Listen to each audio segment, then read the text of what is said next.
Hi AMP1 students. In this video we're going to continue talking about the skeletal muscles. I did find, actually it was really hard to find any cartoons or funny little jokes about skeletal muscle. So I did find this one. It does have a bad word, so I hope nobody's offended.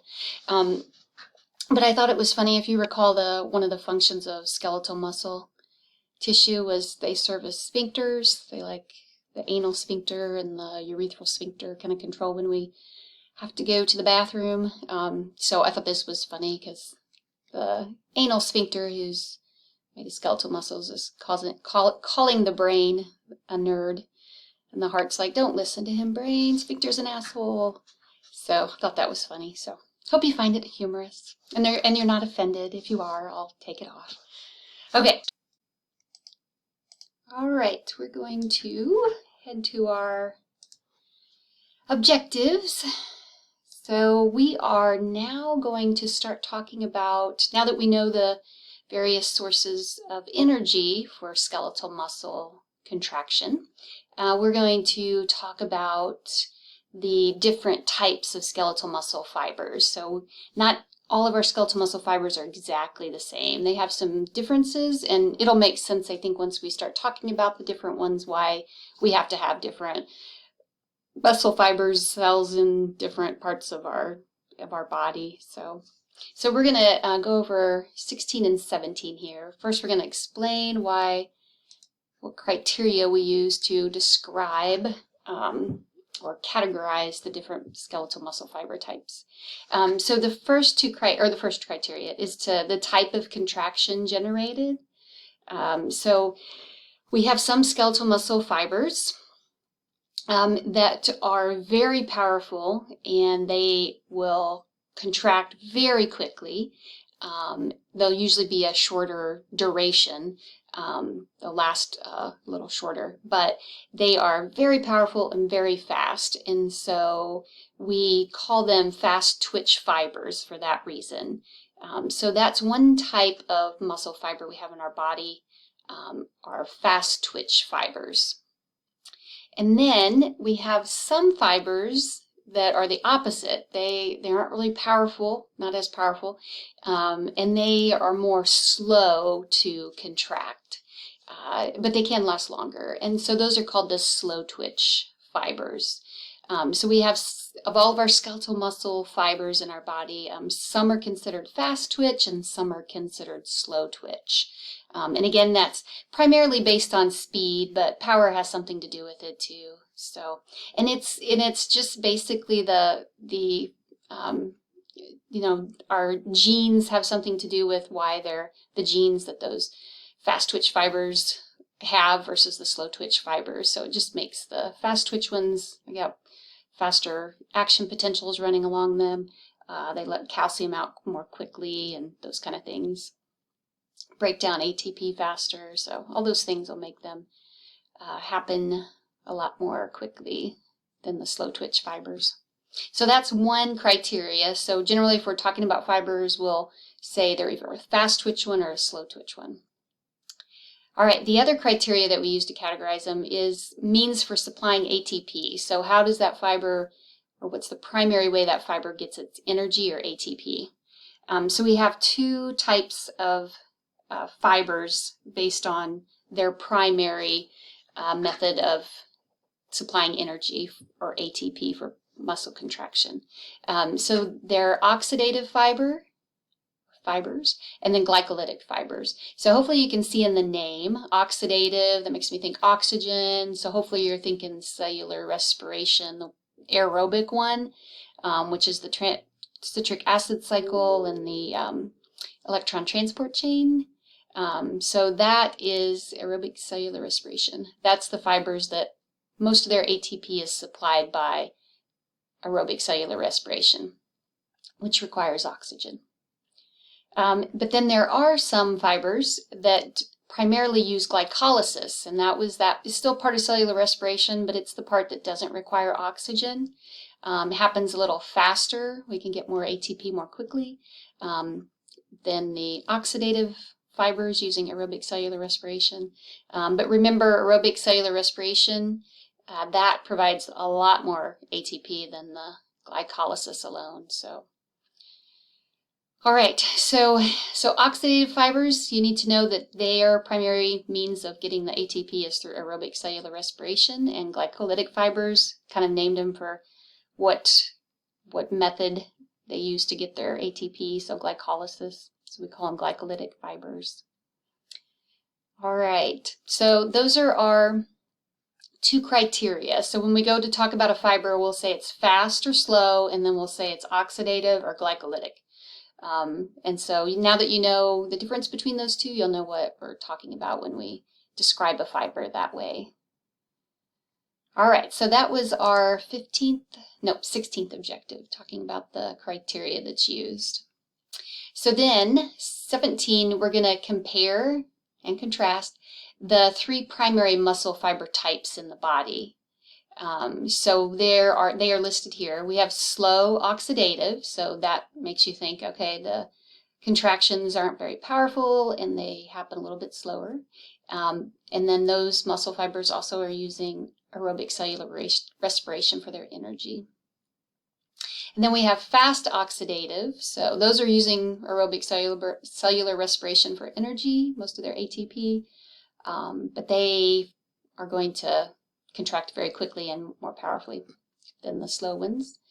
And then there's fast glycolytic. So these primarily use glycolysis for their energy, and they will contract more quickly, faster, and they'll be more powerful too.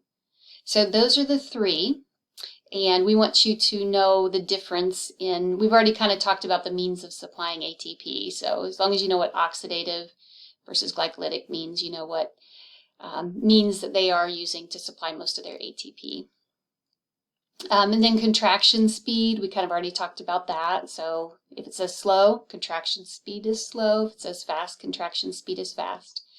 And then when it comes to capillaries, mitochondria, and myoglobin, so realize that those three vary based on whether the muscle fiber is based on whether the muscle fiber is an oxidative fiber or glycolytic fiber. So if you think about it, oxidative requires oxygen. So our fiber cells get their oxygen. We learned about this in objective 15. They get it from the myoglobin, so that stores oxygen in the cells, or from the blood. They get the oxygen. So if we're talking about oxidative fibers, which are these first two, then we know that they have a large amount of capillaries. That way they got plenty of oxygen. And they also have a large amount of myoglobin too, because again, they're using oxygen as their primary means of producing ATP. And then if you recall that oxidative fibers, they're using aerobic cellular respiration as their primary means of supplying ATP, and that is part of the citric acid cycle and electron transport chain, and that happens in the mitochondria.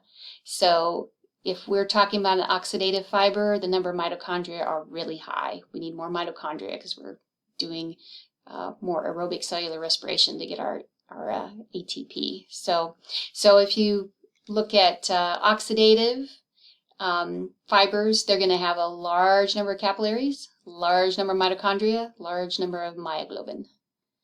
As opposed to glycolytic fibers, they're using glycolysis as their primary means of supplying ATP, don't need oxygen, so they don't have as many capillaries, and they don't have as much myoglobin. And then the glycolysis occurs in the sarcoplasm. It's not occurring in the mitochondria, so they don't need more mitochondria. So they're pretty low. Glycolytic fibers are pretty low in number of capillaries, mitochondria, and myoglobin. So kind of the opposite of our oxidative ones. All right. And then the last thing that you should know between kind of the difference between these is the function. So I'm going to go back to I think they have like a nice little, okay, so here is the section that's the classification of muscle fiber types. So we kind of already talked about this.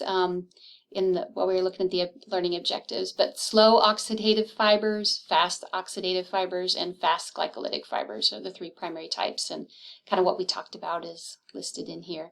And then they have a nice little table, so if the table's helpful, I didn't have you know every one of these that's listed in the table, so make sure you look at your learning objectives and focus on them, but down here is where they have the primary fiber function, and so that's something that you do need to know about. I don't know if I can get that. Oh yeah, there we go. So if we're talking about slow oxidative fibers, they're going to happen more slowly, but they're going to have they can go for longer duration, right? Because they're using aerobic cellular respiration as their means of ATP. And remember, there's a lot of ATP that's produced from that aerobic cellular respiration.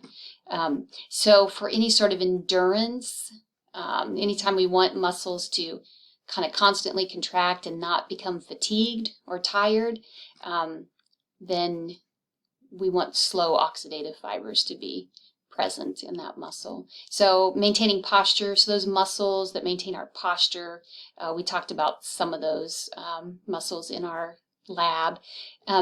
They have to contract kind of continuously and not become fatigued. So they would have a larger proportion of slow oxidative fibers in them. Marathon running, if we're running a marathon, the muscles involved in that whole process hopefully have a good proportion of slow oxidative fibers. So like the muscles in your legs, to help sustain you on that long run.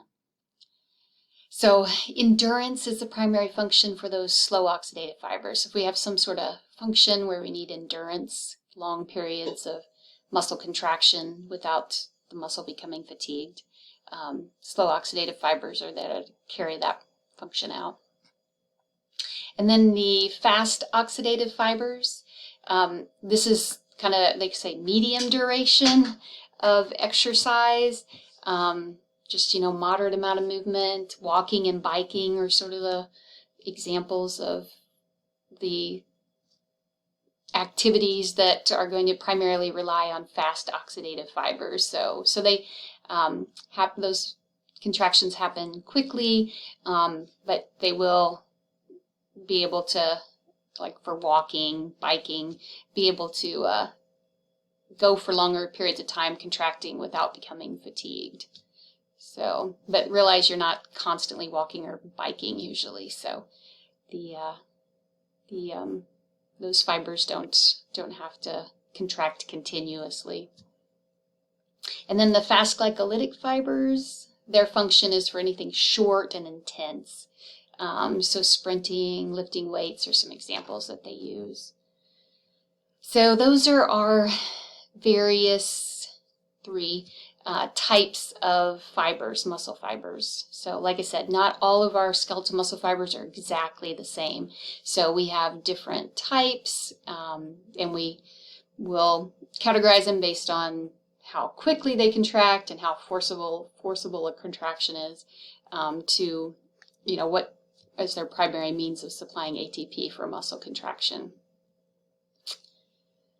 All right. Okay, so for the next video, we're going to talk about where those muscle fiber types, how they kind of are distributed in between or within all of our skeletal muscles that's in our body.